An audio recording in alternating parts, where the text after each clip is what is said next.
But also to give us more perspective as to how this election will be looked very carefully. We're being joined by Mr. Harish Bajur, who's from Brands and Business Strategies, who's a Brands and Business Strategy Specialist and the founder of Harish Bajur Consults. He's joining us live from Bengaluru. Mr. Bajur, thank you very much indeed for taking time out and speaking to us here on WION. Let me in fact start off by asking you about this very crucial election that took place in Jammu and Kashmir. The elections were held after a span of 10 years. This was after the abrogation of Article 370. The Jammu Kashmiri people had a lot of things perhaps to say in terms of how they felt about all of these things. Do you think this election that has now gone off so smoothly and has also thrown up a pretty stable verdict has to a very large extent expressed the emotions of the people of Jammu and Kashmir? Firstly, we have had a very peaceful election in Jammu and Kashmir. So hats off to the way in which the elections were carried out. And this compliment goes to the people of Jammu and Kashmir and equally our law enforcement agencies who have done a terrific job. Now, if you look at Jammu and Kashmir, I think, or any election, an election is a moment of time when people make their minds clear. They come out of the closet and possibly talk about anything that's important to them. So I think the people of Jammu and Kashmir have spoken. They've given a huge mandate to the National Conference Plus. And I think they have said that this is the type of governance I want. This is the type of government I want. And this is the kind of story that I'm looking forward as far as Jammu and Kashmir is concerned. So I think, the fact that, there's a clear mandate is a very good thing for Jammu and Kashmir. And I think after 10 long years, in comes, an election, and the people seem to have decided quite decisively. And just to stay a little bit more with Jammu and Kashmir, do you think this election now puts behind the bitterness which some people felt about the abrogation of Article 370? Is that conversation now going to end, at least politically, and more the focus will be on getting the statehood back for Jammu and Kashmir? I think it will be that, because, I think the people are going to be satisfied and the people are going to say that we have had an election. That itself, right in the beginning, is a great thing. Because, a person's mind is like a pressure cooker. And I think, if the pressure is let off, the person feels more at peace. And I think the electorate of Jammu and Kashmir has possibly looked at this election as a letting off the steam. And to that extent, the mandate is made. They voted in a clear governance structure, a clear government, without any kind of a hiccup as to who's going to come in.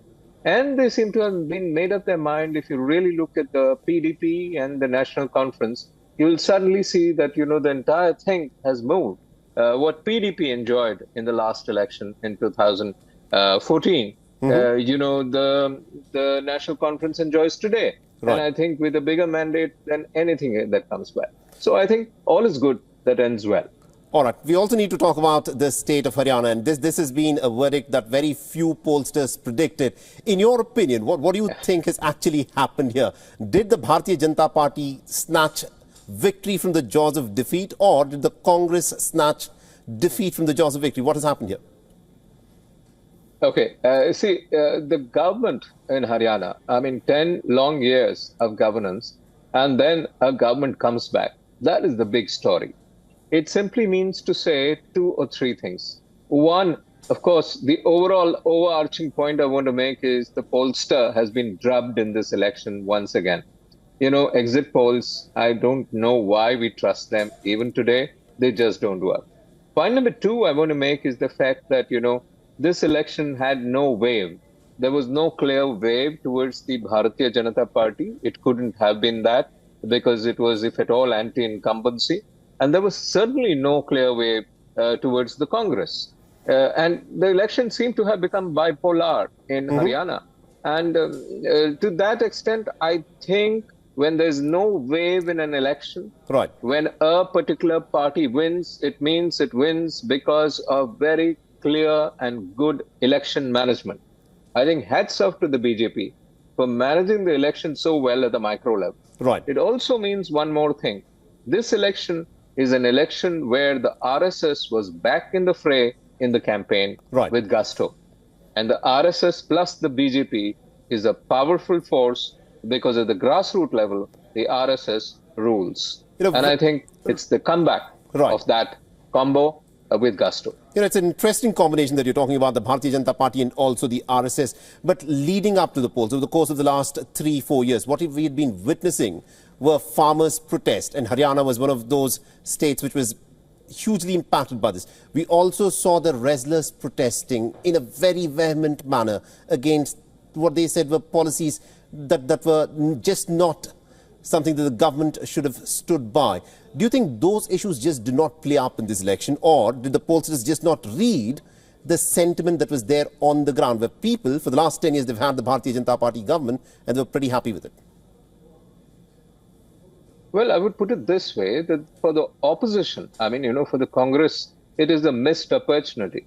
I don't think they did everything that was meant to be done to actually package the stories and take it back to the people.